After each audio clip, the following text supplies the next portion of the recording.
alegría de entrar en su casa como cada noche y la alegría de tener finalmente con nosotros al doctor Daniel Stambulian. ¿Cuántas veces les dije a sus dos sobrinos, no me prometan más, ustedes no han cumplido, están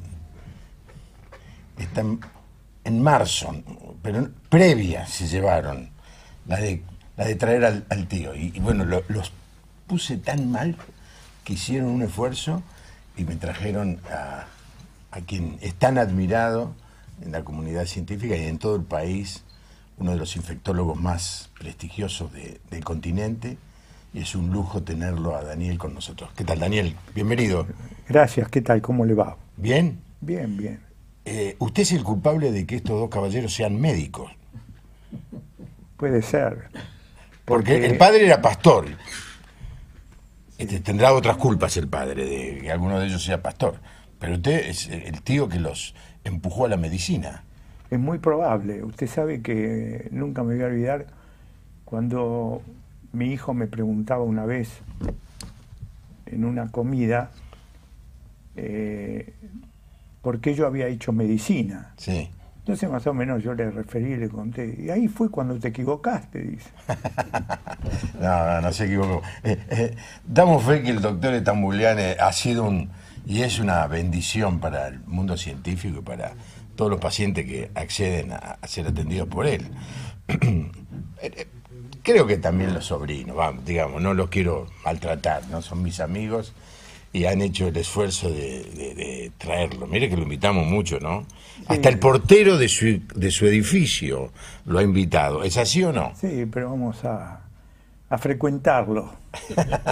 Bueno, Daniel, muchas gracias. Ahora, usted estudió doctor y posgrados y todo eso, viene de una familia pudiente, evidentemente, para poder hacer todo eso. No, mire, yo vengo de una familia donde tuve la suerte, nunca me voy a olvidar, cuando le preguntaron a un exitoso de Harvard qué había pasado, que le había ido tan bien. Dice, tuve suerte. Y cuando me preguntan a mí, digo, yo tuve suerte con los padres que tuve y la familia que tuve. Mi papá era mecánico, era un gran trabajador. Y siempre me decía, Dani, yo no puedo dejarte plata como los otros armenios, por eso quiero que estudies. Y mi mamá era una de las personas más inteligentes que yo he visto, con muchas cualidades, facilidades. Ella cuando hizo el secundario en el Líbano salió la persona más destacada en la comunicación y en la literatura. Y yo era chiquito y venían muchas mujeres a casa porque ella les escribía y les ayudaba a comunicarse con los demás. Y yo creo que entre las cualidades de mi mamá y la fortaleza de mi papá, uno tiene un 42%, dice, de cosas genéticas. Yo creo que tuve eso. Y después tuve la suerte de la familia que tuve. La mamá de ellos, Lidia, maestra, ella me ayudó mucho, porque cuando yo estaba en la primaria, en un colegio Luis Chorrarín de Valmagro, el maestro de sexto grado me dijo, Daniel, vos sos muy bueno, tenés que ir al Nacional Buenos Aires. Yo no sabía qué era. Tomé en San Juan, en la avenida San Juan, el colectivo 26, 126, y él me encaminó al Nacional, pero la que me formó fue mi hermana, ¿no? Porque nosotros no teníamos plata para ir. Una familia humilde. Muy humilde. La mamá del Líbano. Mi mamá, cuando quedó en el genocidio, se fueron al Líbano. Y mi papá se fueron a Alepo, a Siria. Y en el Líbano estudiaron.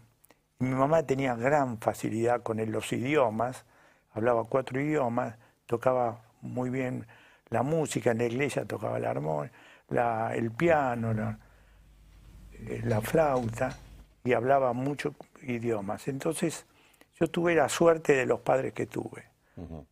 Y nunca me voy a olvidar, en el colegio en 5º grado, le digo, mamá, me van a dar la bandera.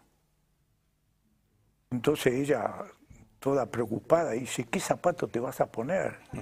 Porque no tenía zapatos ahí, más o menos, ¿no? Entonces me acuerdo que con un esfuerzo me compré un zapato de alpargata que se llamaba Mérito, y siempre me acuerdo porque era... ¿Cómo no? Redondo adelante así.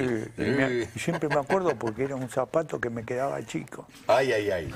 Y entonces, pero siempre me acuerdo el esfuerzo que hicieron para que yo estuviera bien vestido cuando me daban la bandera. Qué bárbaro. Bueno, aquí estamos con el doctor Daniel Stambulián. Los teléfonos son los mismos de siempre, lo menciono para aquellos que escuchan esto por radio. 4568-6667 aquí en Buenos Aires, y el teléfono celular para recibir mensajes de texto, el 15-6041-3585.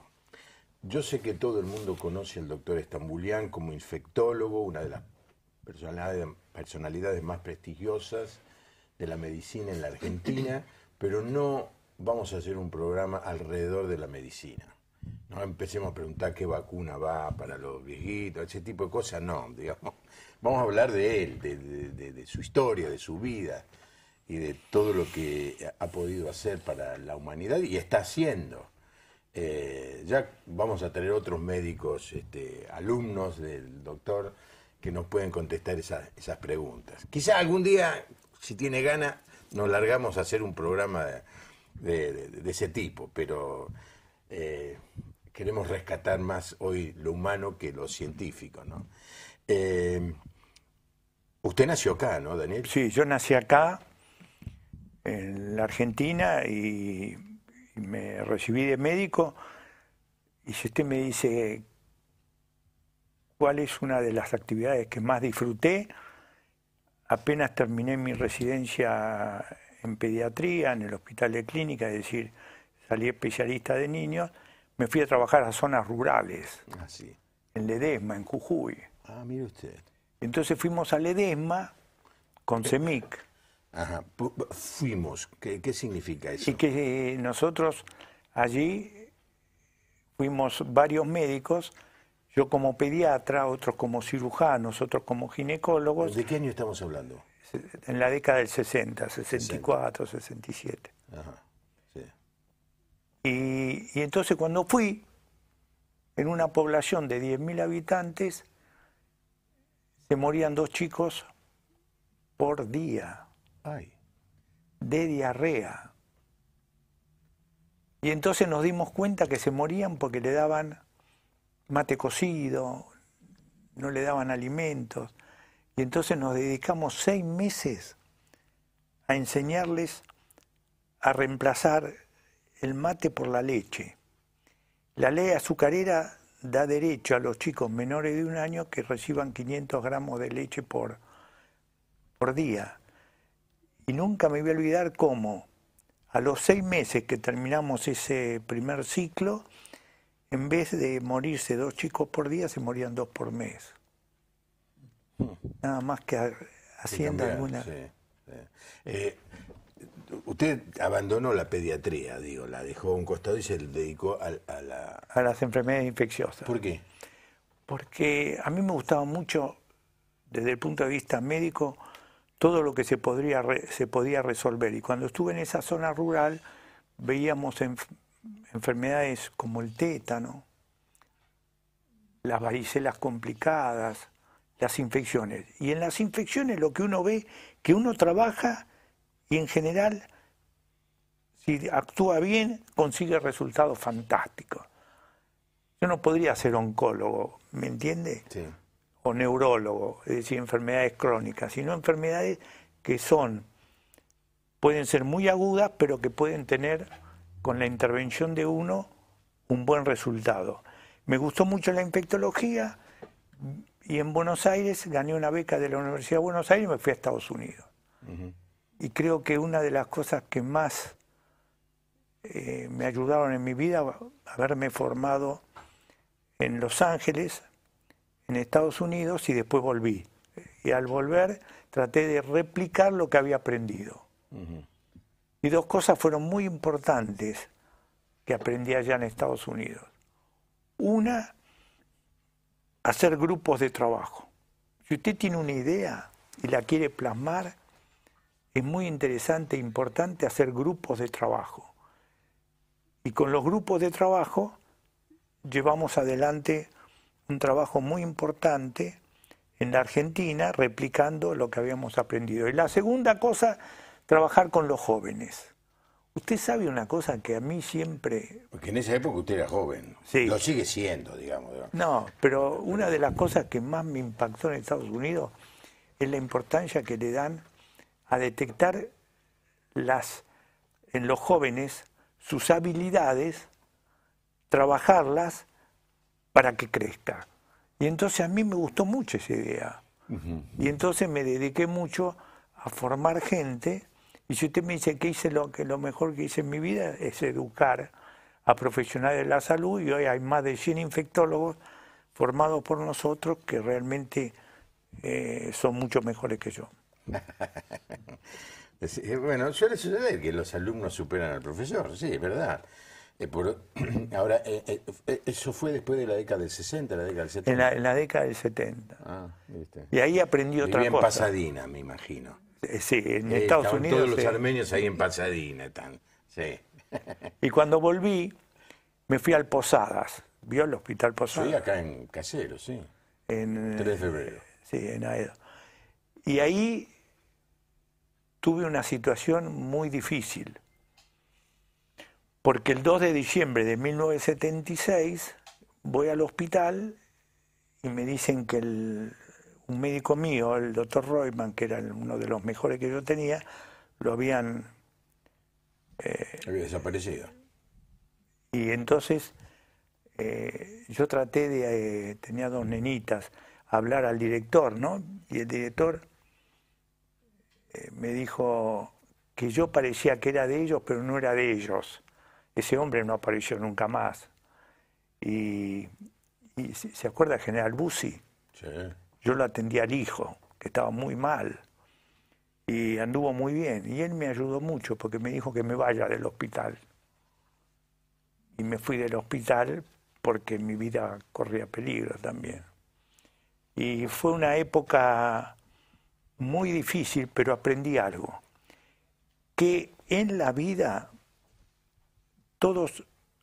uno trabaja en algunos lugares o hace algunas cosas y son ciclos.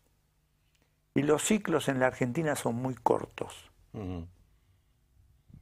Duran 5 años.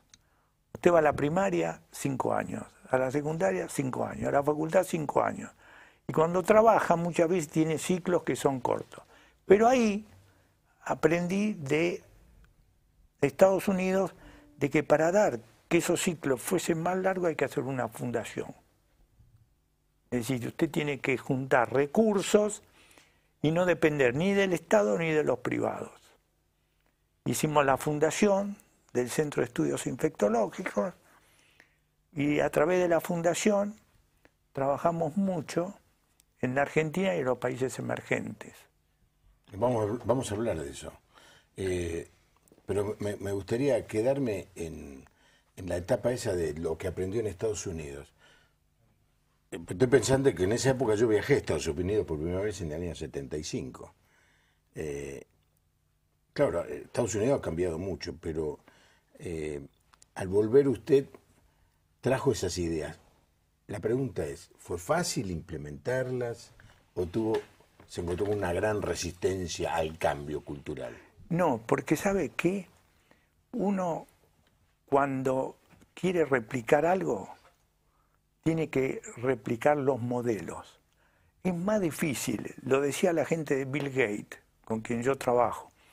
Es más fácil replicar modelos que crear uno algo. Entonces, a mí siempre me dio mucho resultado replicar modelos. Entonces yo iba a Estados Unidos, me gusta mucho el avión, e iba a Estados Unidos y tenía mis mentores. Veía algo y lo traía y lo replicaba. Eso me ayudó muchísimo. Replicar modelos es más fácil que crear modelos. Claro. Bueno, el que aprende de la experiencia ajena es sabio, ¿no? Exactamente. yo de alguna manera, pero en el rubro eclesiástico, llamémosle así, aprendió mucho a viajar a Estados Unidos. Yo viajo a Estados Unidos y digo, ¿vas a predicar a alguna iglesia? No quiero, no quiero compromiso. Yo era ver, aprender.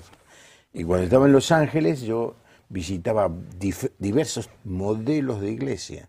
La presbiteriana de Hollywood, por ejemplo, un modelo exquisito, era una cosa perfecta, pero fría. Y después iba a una iglesia que en esa época estaba muy de moda, más carismática, Chad Hayford, Church in the Way, muy cálida, hermosa. Y después iba a Grace Community Church en el Valle de San Fernando, de una enseñanza sólida. Y después iba a otras que tenían un gran modelo social. Vos mirás todo y decís, ¿de dónde aprendiste? No lo inventé yo. Repliqué modelo. Es una manera de decir que lo copió. Digamos, no es copiar, no es copiar, replicar. Replicar. A ver, hay una si usted me explica la diferencia, me saca un peso de encima. Mire, yo le voy a decir, copiar es ver una cosa y repetirla igual.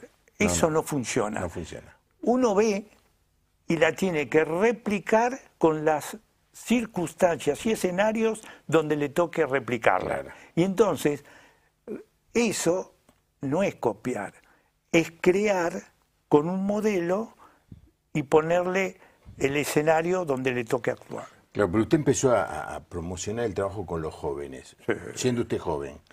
¿Y eso se vio bien en la comunidad científica? Mire, yo le voy a decir algo. Muchos me dicen que yo no soy como muchas otras personas, en el sentido de que yo disfruto mucho de transmitir lo que sé y de trabajar en grupo. Hay gente que es temerosa de transmitir el conocimiento porque tiene miedo que se lo saquen o no sé qué.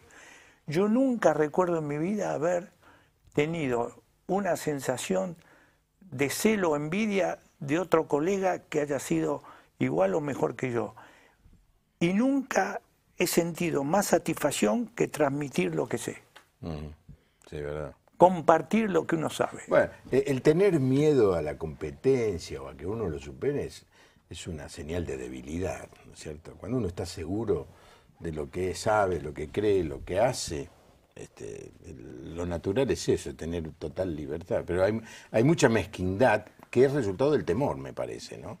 Sí, hay mucha mezquindad, envidia, celos que realmente no nos permiten crecer. Doctor, usted mencionó a Bill Gates, ¿no? Sé que es muy interesante. Bill Gates es conocido por el desarrollo tecnológico que produjo con sus programas de computación, ¿no es cierto? Para las computadoras que otros inventaron, pero que él le sacó el máximo jugo.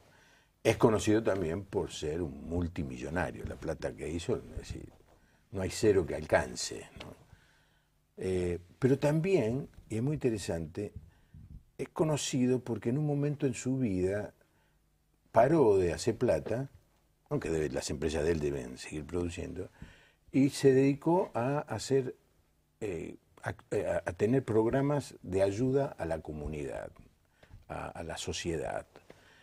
Creo que uno de los que tenía, estoy tratando de recordar, es el deseo de erradicar una enfermedad infecciosa. La poliomielitis. La poliomielitis en África, ¿no es cierto? Sí, en el mundo. En el mundo, ahora en el mundo. Pues sí. Cuando empezó, creo que empezó por el África. Sí. Y un pastor, Bill Hybels, que es el pastor de la iglesia Willow Creek, cerca de Chicago, una de las iglesias más creativas, más modernas, si se quiere de alguna manera, en uno de los mensajes dijo, posiblemente cuando pase, va a ser más recordado por sus obras de bien que por la parte tecnológica, ¿no? Bill Gates. Y él, ¿cómo se comunicó con usted? La sociedad, fundación de él, lo buscó mire, usted. Yo le voy a decir cómo fue la relación con Bill Gates. Nosotros en el 2001, ¿se acuerda que tuvimos una situación muy difícil en la Argentina? Sí, más o menos, sí. Más o menos de difícil, sí. Yo trabajé 20 años con Favaloro y siempre me arrepentí de no haberle dicho a Favaloro por qué no se iba a Estados Unidos a buscar recursos y después venía periódicamente aquí. Y en el 2001... Él se suicidó en el 2000. Sí, él se mató en el julio del 2000. En el 2001, yo estaba muy deprimido, yo me tomé American Airlines, me fui a Estados Unidos. Y ahí hice una consulta, le transmití mis ideas y nunca me voy a olvidar, un profesor de Boston que me citó, me dijo, sus ideas son fantásticas de hacer una fundación para ayudar a los países emergentes, de Argentina, Latinoamérica y Armenia. Y él me puso un abogado, nunca me voy a olvidar, que era iraní, que en Nueva York me hizo toda la organización de la fundación, e hicimos una fundación que se llama FIDEC, Fighting Infectious Disease in Emerging Countries, luchar contra las enfermedades infecciosas en los países emergentes. Y nos pusimos en Miami. Pérez Compán nos ayudó mucho al principio, llevamos 13 años. Bill Gates, hace 3 años, la Fundación Bill Gates quería trabajar en Latinoamérica con un nuevo esquema de vacunación contra la polio. Y estuvo investigando y dijo, ustedes son los mejores porque están en Estados Unidos y conocen muy bien Latinoamérica. Y nos seleccionó a nosotros. Nos invitó, fuimos a Seattle, y ahí me di cuenta que Bill Gates, aparte de trabajar con la erradicación de la polio, los programas de educación que tiene son fantásticos. Empezamos a trabajar con Bill Gates en programas en 6 países de Latinoamérica. Yo puse a un médico, Ricardo Rutiman, que coordina el programa, y desde entonces estamos trabajando con Bill Gates. En terminar con la polio, yo creo que en el 2018 se va a terminar, faltan 180 casos. Hay en Pakistán, la India ya lo controló, hay en Afganistán y ya desapareció casi en Nigeria. ¿Y sabe cuál es el problema? Que los musulmanes, muchos, sienten que vacunar va contra sus creencias. Y entonces se hace muy difícil. Y matan a algunas enfermeras que vacunan. Y entonces en Pakistán está costando mucho erradicar la polio. Esa fue la historia breve con Bill Gates. Alicia Cialaba es. Sí. Y Pablo Chirtz. Saludos al gran amigo y maestro, el doctor Estambulián, desde Misiones. Un saludo a Alicia y a Pablo, que es un amigo, ¿no? Que estuvo acá en el programa varias veces. Facundo, de Pilar, ¿qué me puede decir de la brucelosis? Yo la tengo de manera crónica. Ay, la gente, un médico, y pregunta. Eli de Formosa, qué bendición, qué privilegio. Muchas gracias al doctor. Mabel Cabrejo de Esquel, le agradezco al doctor porque con el Sedemín ayudó a la organización infectológica del hospital, allí en Esquel. Sí, Sedesem. Sí, el Sedesem era un programa de interconsultas y educación médica a más de 150 hospitales del interior del país.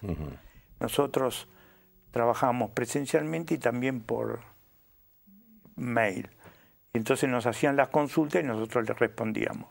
Y respecto a la brucelosis es una infección que queda crónica, pero no la enfermedad.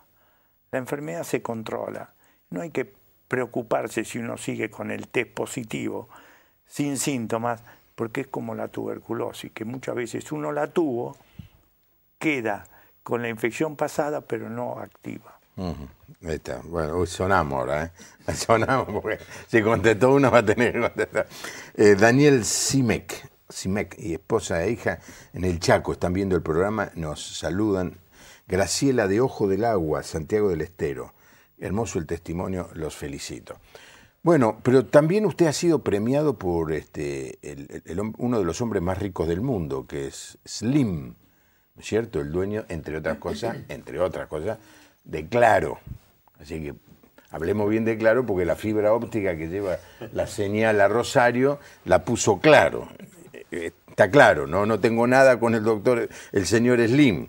Mire, yo le voy a decir un poquito cómo fue la situación y después mis sobrinos pueden hacer algunos comentarios. El asunto es así. Una vez por año, la Fundación Carlos Slim da 2 premios. Uno para la investigación o al investigador importante y otra a una entidad que sea excepcional. Y en el 2015, el 11 de febrero, estoy en Miami, recibo un llamado de México.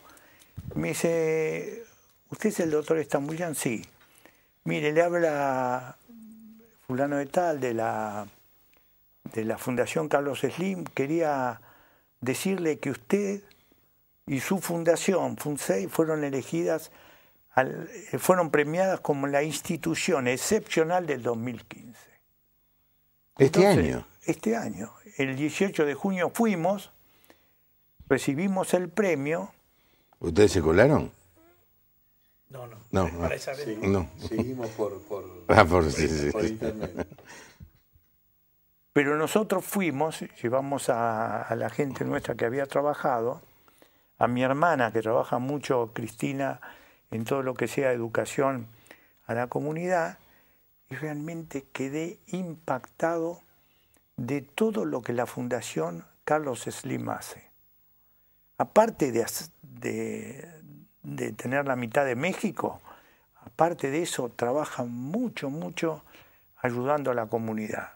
Y sinceramente fue un reconocimiento a 27 años nuestros de trabajo.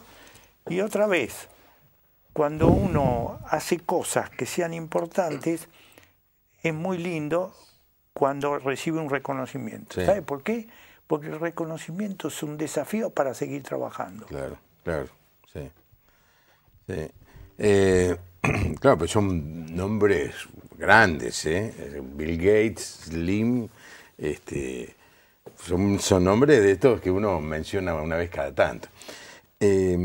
Ahora, una de las tareas, Daniel, que usted está haciendo es visitar Armenia con un proyecto. ¿Tiene algo que ver ese proyecto con enfermedades infecciosas o es mucho más grande que eso? No, es mucho más importante.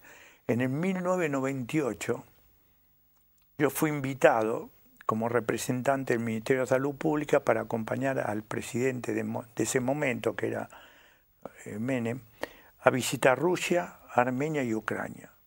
Cuando fuimos a Armenia nos dimos cuenta que Armenia realmente en la parte de salud nos necesitaba mucho. Y empezamos ahí a trabajar en el hospital de niños.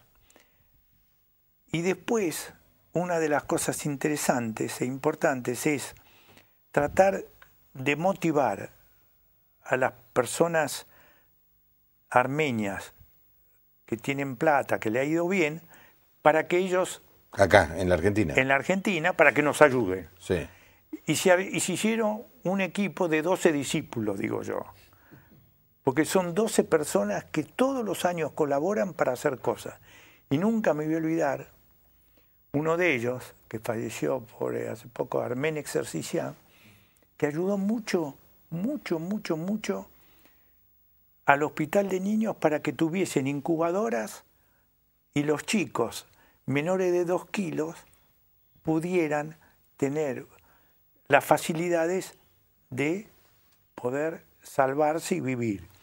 Y nunca me voy a olvidar cuando estaba con él en ese hospital y me dice, ¿viste que se salvaron 3 chicos? Esos 3 chicos que se salvaron para mí es más importante que toda la plata que tengo en el banco. Entonces, con la comunidad armenia estamos trabajando en áreas rurales, en hospitales de la ciudad, tratando de ayudar a ellos. Y este año fue Miguel y fue Dani conmigo, porque queremos aumentar el grupo de médicos que trabajamos allí para ayudar a la comunidad armenia. ¿Usted los considera a ellos tan ricos como para formar parte de los apóstoles esos? O... Pues estos tienen, pero no me da la... Sí, pero ¿sabe qué? No la plata, pero no. Sí las habilidades que tienen para trabajar. Bueno, muchas gracias a todos los que están llamando. Jorge de Posadas dice, es un lujo ver el programa esta noche. Le pregunto a Dani. Dani, ¿Qué aprendiste de tu tío? Primero el nombre. Mi papá fue muy original. Sí. Dijo, los 2 tíos, vas a tener el nombre de los 2 tíos. Ajá. 2 cosas tengo para aprender de él. La primera es la generosidad. Viste que estuvo contando de transmitir las enseñanzas. Uh-huh. Eso lo vimos no solamente en la medicina, sino en el diario vivir, desde siempre, desde chicos, siendo nosotros familia de pastor, mi mamá docente. Él venía y era muy generoso con nosotros, llevándonos a lugares que nosotros no podíamos acceder. Por ejemplo, ir a jugar al tenis con profesor era una cosa inaccesible, ¿no? Sí, y un tiempo perdido también. Con mi tía Sosi, que es la esposa, nos llevaban a ver espectáculos, cosas para nosotros que eran muy interesantes. Uh-huh. La generosidad a nivel de conocimiento, de económico, compartir todo tipo de actividades. Lo sentimos realmente como la familia. Y la otra característica que es motivador. Es un entusiasta porque se encarga de la enfermedad, se encarga de la familia del que está enfermo, se encarga de motivar a médicos para que lo sigan. Es decir, cuando él terminó la especialización, prácticamente la infectología acá no existía, era el médico que trataba la fiebre. Esa era la especialidad, y a través de sus aplicaciones se formó la infectología, creador de la Sociedad Argentina de Infectología, la Sociedad Panamericana de Infectología, la medicina del viajero. Antes, ¿quién iba? ¿Para qué ibas a la consulta si ibas a viajar? Ahora hay empresas que hacen las consultas para ir a viajar. Todo ese tipo de cosas, ¿no? Uh-huh. Que nosotros lo conocemos desde chico, aunque él no nos quiso llevar a la luna de miel, no. Lo tenemos como una especie de deuda.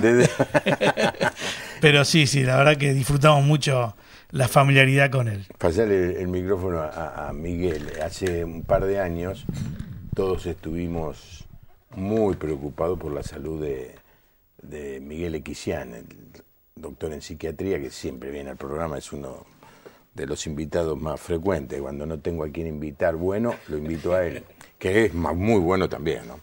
Pero estamos muy preocupados. Y en un momento dado, un primo de ellos, que es miembro acá de La Puerta Abierta, Pablo Guiragosian, me dice, pero no sabe cómo está mi tío Daniel, dice. Estaba muy preocupado usted también, ¿no? Sí, el 22 de noviembre... Me acuerdo una fecha donde él había perdido toda la sangre y tuvimos que transfundirlo con 16 litros de sangre, y esa noche realmente fue un milagro. Con la ayuda de Dios y el trabajo de los médicos se lo pudo realmente sacar, y después colaboramos para que lo operara nuevamente y se pudiera resolver el problema, pero fue muy difícil. Uh-huh. Sí. Y usted me decían que estaba al lado de la cama. ¿Sabe qué? Los sobrinos para nosotros como los hijos. Sí. Además él fue el primer sobrino. Entonces realmente uno, como decía Dani, uno de los privilegios mayores que tiene nuestra familia es que nos llevamos todos muy bien. Sí. Y prácticamente no recuerdo haber vivido conflictos y no resueltos, que haya disgustos y que haya sinsabor en medio de nosotros. Y eso creo que se lo debemos a nuestros padres. Sí. Miguel, que diga algo, Miguel, pero ¿qué significó para vos el apoyo de tu tío en ese momento? Y fue un ángel de Dios. Todas las noches venía el tío, y es esa presencia de pastor increíble.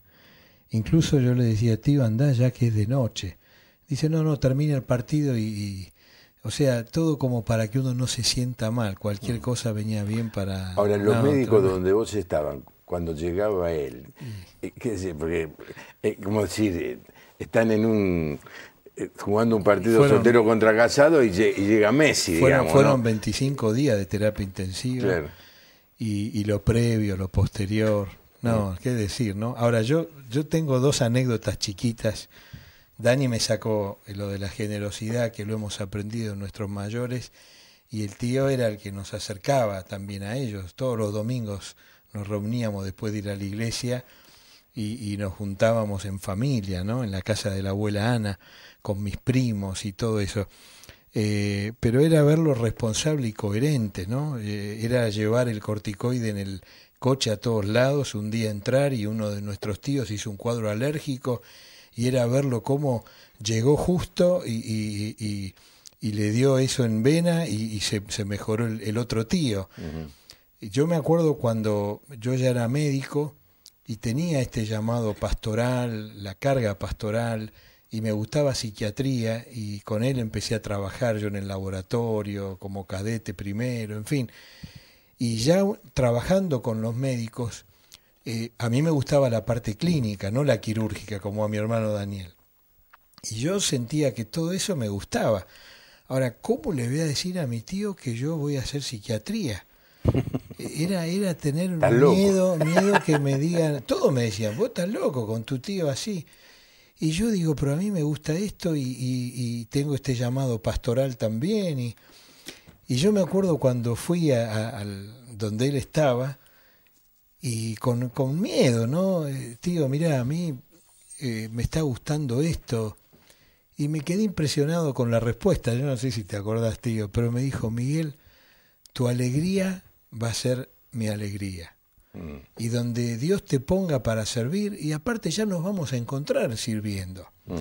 Y al año siguiente empezaban a venir pacientes, todos que venían de Europa, y se morían de una enfermedad que no se sabía qué era. Y después se la llamó SIDA, esa enfermedad. Y él fue el primero que empezó a atender a estos pacientes. Y antes el domingo a la tarde era la reunión importante. Y esta es la otra anécdota.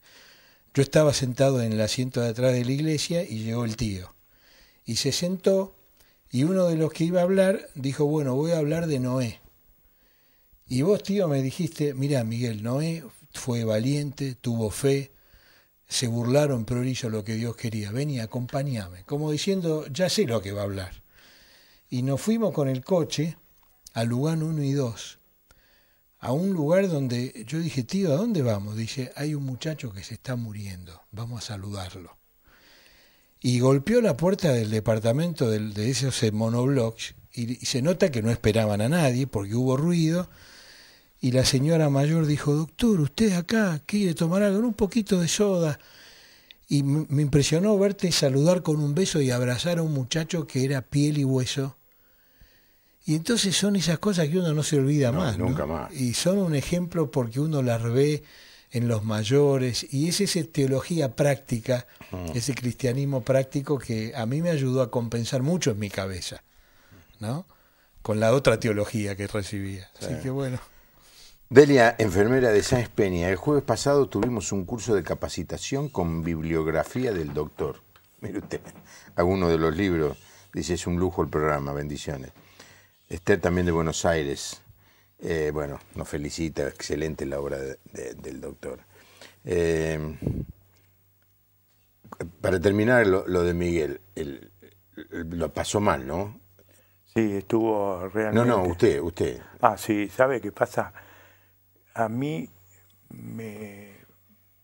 siempre me da la impresión que tener un ser querido enfermo es una situación muy difícil, sobre todo cuando es una persona joven, y realmente fue una situación muy, muy difícil. Pero tratamos de hacer todo lo que correspondía, porque siempre uno tiene que tratar a los pacientes como si fueran familiares de uno, pero en este caso era un familiar. Hicimos todo lo que correspondía y realmente fue una gran satisfacción de verlo bien. Claro, sí. Y acá, mire, hasta yo pedí oración por él en el programa de televisión, ¿no? Porque de tenerlo acá charlando y hablando de distintos temas, de golpe descubrí que la cuestión era muy seria y que, muy seria. Y que lo que pasó una noche y después volvió a pasar, ¿no? Y otra segunda operación y una tercera. ¿Cuántas al final hubo? 5 y después 6. 6, es increíble, ¿no? Ayer estábamos muy preocupados. Bueno, lo que yo percibo en esta mesa es el profundo sentido de familia que ustedes expresan, ¿no? Y usted hace un rato, Daniel, dijo, se lo debemos a nuestros padres. Y los abuelos de ustedes, ¿no es cierto?, eran personas que vinieron, vos contaste, ¿quién fue? Vos contaste, ¿no? La otra vez. Contaste, vinieron del genocidio, vinieron de un contexto de sufrimiento, de persecución, de mucho dolor, porque perdieron a parte de la familia, la dejaron Yo, allá. por ejemplo, no tuve abuelos. Mis tías vinieron viudas y realmente fue muy difícil, pero siempre ellos nos transmitieron ese don de lo lindo que es tener una familia y una buena relación entre los miembros de la familia. Porque hay un tema que a mí siempre me molesta mucho, cuando siento personas que sufren por conflictos no resueltos. Y yo estudié mucho el manejo de los conflictos. Y para ello se necesita el arte y el conocimiento, pero lo fundamental es tratar de evitar los conflictos, escuchar al otro, ver dónde está el problema y encontrarle una solución. Y eso realmente se hace mucho más fácil cuando uno tiene los genes que nuestros padres nos dieron de realmente no tener conflicto. Sí. Nunca recuerdo, no teníamos nunca un peso nosotros, pero nunca recuerdo yo haber sido un niño o un joven carenciado. Yo es lo único que me acuerdo, que en los meses de octubre íbamos a la sastrería Las Vegas, en la calle Esmeralda, a comprar un traje a pagar en 10 cuotas. Eso era pero no. Mire usted, ¿sabe qué? Mi papá me llevaba a una sastrería de la calle Belgrano de un armenio. Ahí me hacía los trajes. Raro que no eran clientes ustedes de él. Una calle, no me acuerdo cómo se llamaba, pero me acuerdo bien, ¿eh? Pero lo bueno, ¿sabe qué? Que nos daban tanto amor, sí, que no teníamos la sensación de ser pobres. Ahora, ¿qué es el dinero? Ahora usted es un hombre exitoso, se codea con Slim, el hombre más rico del mundo, y con Bill Gates, que compiten primero y en segundo lugar. Usted ve la plata, usted vivió en Los Ángeles, donde es una abundancia de dinero, pero también vivió sin plata. Sí, mire, yo le digo la verdad, el dinero es para hacer cosas. Y yo nunca tuve las dificultades para manejarme con la misma, pero no soy ambicioso ni pretendo tener mucho, sino las cosas que necesito. Y realmente nunca el dinero ni la plata fueron una preocupación en mi vida. Uh-huh. Usted sabe que en esta sociedad que tan egoísta, tan consumista, la gente adora el dinero. Es el amor que es origen de todos los males, según dice la Biblia, ¿no? Por eso, lo bueno es haber vivido esa parte de la pobreza cuando había escasez, porque usted lo preparó bien para saber manejar los momentos de riqueza. Sí. Escúcheme, nunca me voy a olvidar, estaba en Los Ángeles. Yo fui con una beca de la Universidad de Buenos Aires. Me pagaban en ese momento lo que era $450, que apenas nos alcanzaba para vivir. Pero yo nunca me voy a olvidar que ahí aprendí a comer las alitas de los pollos, porque la cajita de las alitas eran 28 centavos. Y yo me di cuenta que era lo mismo comer un pollo que comer las alitas, ¿vio? Es uno lo que podía. Al otro año en la facultad de USC me pagaron. Y ellos me pagaban. Y tuve mucha plata para lo que ganaba. En vez de 450 eran $1.800. Y en ese momento estábamos mucho mejor. Y bueno, vivimos sin plata y con plata, pero así, haciendo cosas que nos gustaban. Lo importante, ¿sabe qué es? Si usted me pregunta, lo más importante es hacer lo que a uno le gusta bien y disfrutarlo. Está bueno, ¿no? No todo el mundo puede hacer lo que le gusta y disfrutarlo. Pero hay que tratar de hacerlo. Sí, sí, sí. Lo que a uno le gusta, hacerlo bien y disfrutarlo. No hay cosa más linda que disfrutar lo que uno hace. Y doctor, ¿qué planes tiene para Armenia particularmente? Para Armenia, nosotros hoy estuve hablando, porque tenemos la fundación allá también, FAIDEC en Armenia. Hoy estuve hablando con nuestra coordinadora de allí y le dije que me gustaría mucho. Armavir es una zona rural, ¿no? Digo, che, ¿por qué no nos acercamos al hospital de esa zona rural y vemos qué podemos hacer para ayudarlos a que crezcan?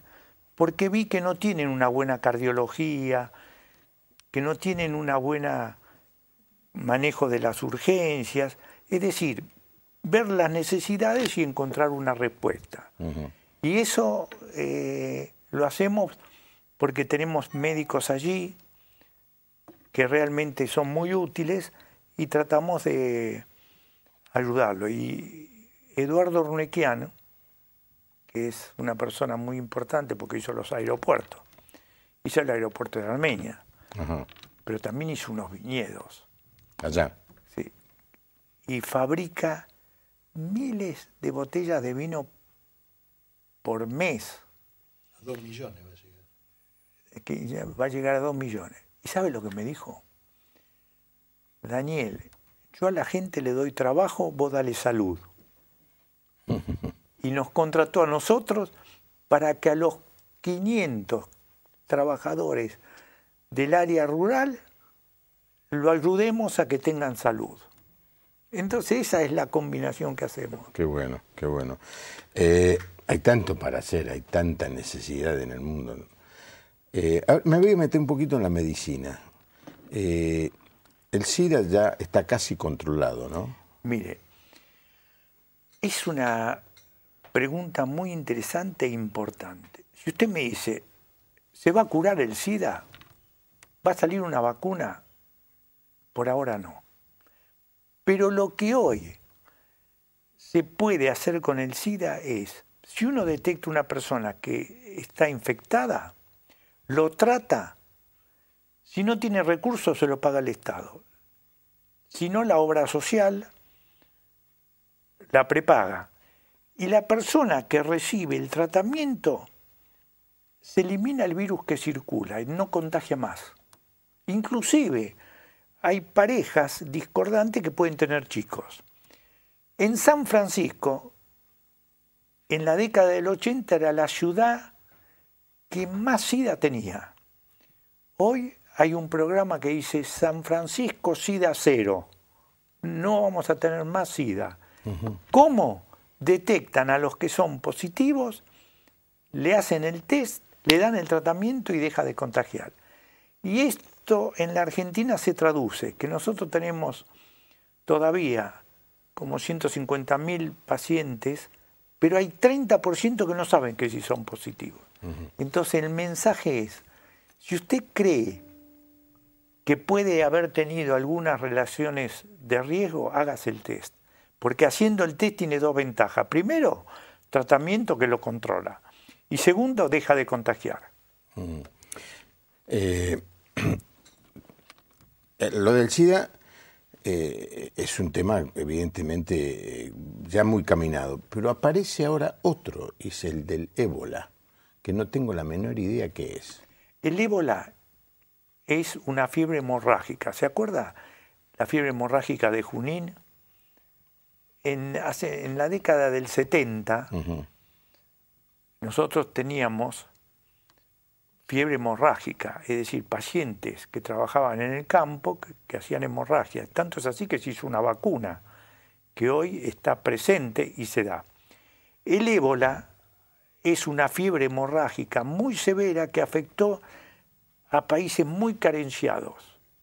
Pero tenemos una buena, que ya en Nigeria se controló, en muchos países también, y que la vacuna que se estuvo ensayando para el ébola parece que va a ser exitosa. Quiere decir que dentro de no mucho tiempo vamos a poder vacunar contra el ébola, y esta fiebre hemorrágica tan severa que mata al 60-70% de las personas van a poder controlarse. Y lo bueno es saber que el ébola es difícil que venga acá.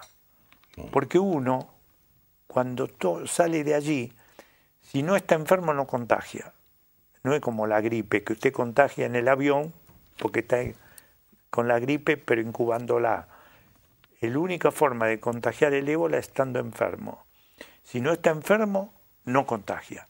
Entonces, es muy difícil que gente venga a la Argentina enfermo con ébola. Y por eso nosotros no tuvimos ébola. ¿Hay alguna perspectiva de una enfermedad así de infecciosa en que el mundo esté en riesgo? Mire, mientras exista la humanidad, las infecciones van a ir y venir. Como dicen en inglés, you never know what is going to happen. Nunca sabemos qué va a pasar. En estos momentos, uno de los problemas importantes que tenemos son las infecciones adquiridas en los hospitales. Quiere decir, usted va y se va a operar. Y se va a operar. Y tiene un 4 o 5% que se puede infectar. Si se infecta, es un problemón, porque la operación que le hicieron o el cuidado que tenía que recibir se complica. Y ese es uno de los problemas mayores que tenemos en estos momentos. Sí, la fiebre, ¿cómo es el que le dicen? Intrahospitalaria. La infección intrahospitalaria.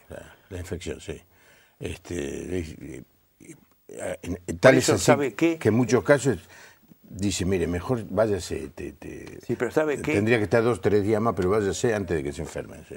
Mire, si usted me dice, ¿qué es lo más importante para evitarla? Lavarse las manos. Lavarse las manos. En la casa, en el trabajo, en el hospital, lavarse las manos. Con gel y alcohol o agua y jabón, pero lavarse con muchas veces las manos. Y una cosa interesante, que nosotros tenemos un programa que me gusta mucho porque hay un americano que escribió un libro que dice todo lo que en la vida necesité lo aprendí en el jardín de infantes. Es decir, de chico uno les enseña a los chicos a lavarse las manos. Y una vez estaba viniendo de Estados Unidos en el avión y me dice la azafata, ¿sabe lo que me dijo mi nene? Que me lave las manos, porque leyó el libro de ustedes de lavarse las manos. Nosotros creamos un personaje, Microvac, que le enseña a los chicos muchas cosas, y entre ellas a vacunarse, a lavarse las manos. Y una cosa importante también son las vacunas. Hay una vacuna importantísima que es la vacuna contra la culebrilla. Todos los mayores de 60 años, si viven mucho, 1 de cada 3 va a tener la culebrilla. La culebrilla es un sarpullido que no tiene mayor importancia. Uno se pone en tinta china, otro no.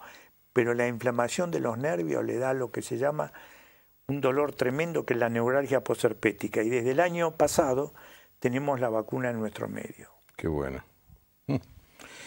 Gladys de Sáenz Peña Chaco, qué grande es la humildad de estos siervos de Dios. Gracias. Juan Carlos Pastor, su programa debería ser de 2 horas. Sí, gracias. Bueno, pero el doctor está sorprendido porque él tiene un programa en el canal Metro todas las semanas de media hora. Los días miércoles a las 4:30. Miércoles 4:30 de la tarde, canal Metro, pero no como invitado, sino como conductor del programa, ¿no?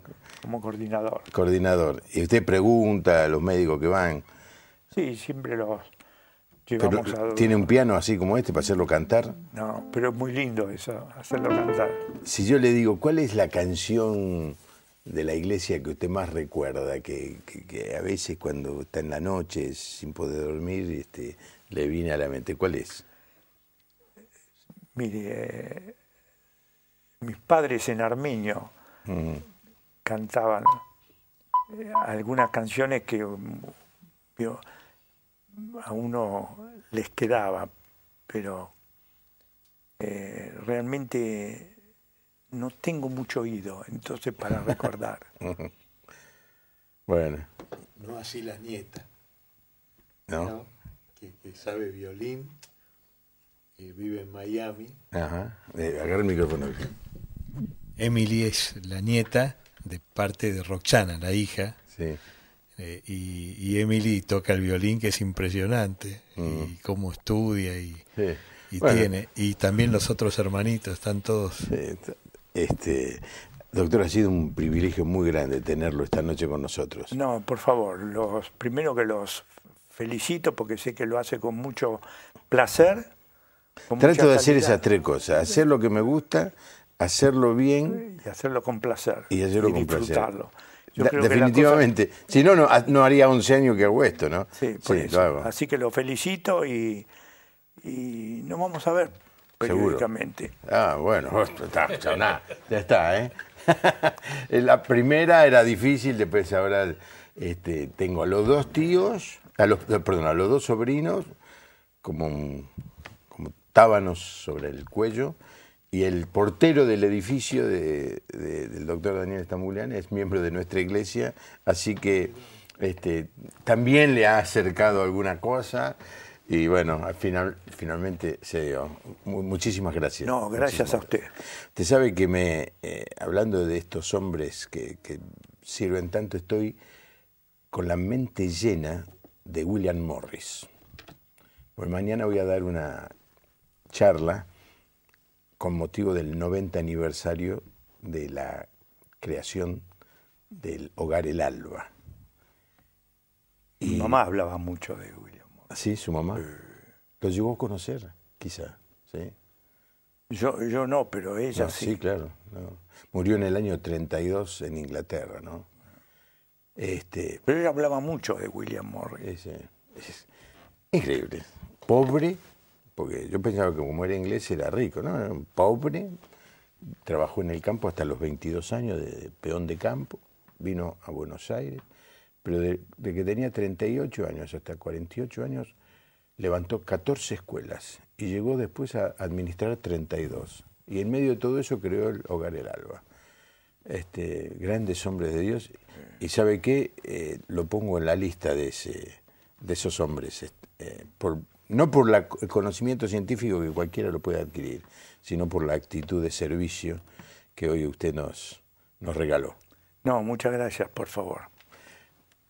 Mañana, después de esa charla que tengo que dar, voy a estar aquí. Va a ser musical mañana, por eso hoy no hice cantar mucho a mis invitados. Mañana va a venir el Cuarteto Melodía y vamos a tener un buen rato de música. Espero que usted nos siga. Ha sido un privilegio, un lujo esta noche. Que tenga una buena noche y Dios le bendiga. Hasta mañana.